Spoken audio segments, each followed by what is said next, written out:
తెలంగాణ రాష్ట్రం ఏర్పాటై ఈ రాష్ట్రంలో కూడా టీఆర్ఎస్ అనేటువంటి పార్టీ అధికారంలోకి వచ్చింది.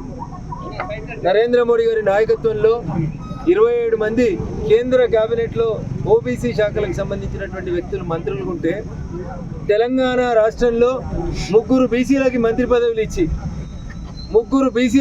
పదవులు ఇచ్చి మొదటి దఫా నడిపించి ఒక్క మహిళ కూడా మంత్రి పదవి ఇయ్యని రోజు నోరెత్తని ఆడబిడ్డ ఎవరంటే నిజామాబాద్ ఎంపీ శ్రీమతి కల్వకుంట్ల కవిత గారు.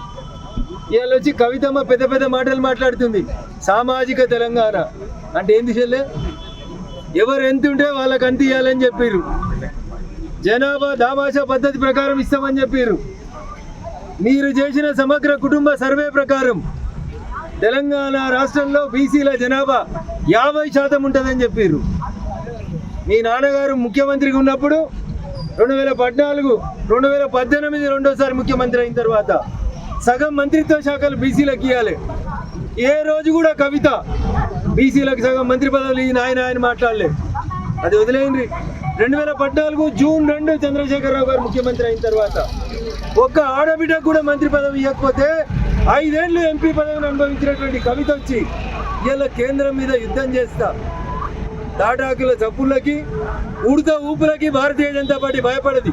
చెల్లె కవిత అర్థం చేసుకో.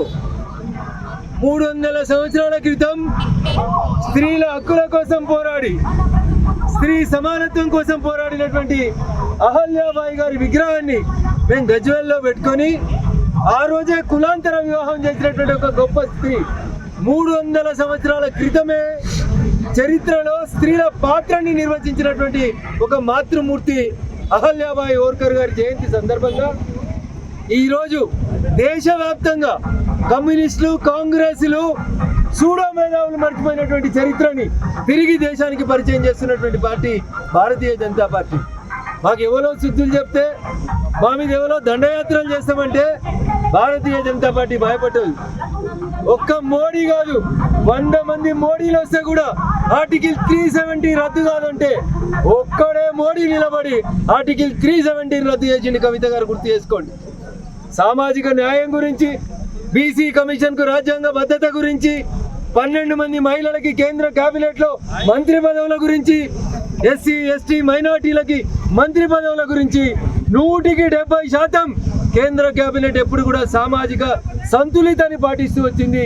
3వ దఫా నరేంద్ర మోడీ గారి నాయకత్వంలో కూడా మీరు వచ్చి మీ అధికారం కోసం అధికారంలో ఉన్నప్పుడు బీసీలు కనబడ్డారు, ఆడబిడ్డలు కనబడ్డారు. పూలే విగ్రహం పెట్టుడు చేత కాదు.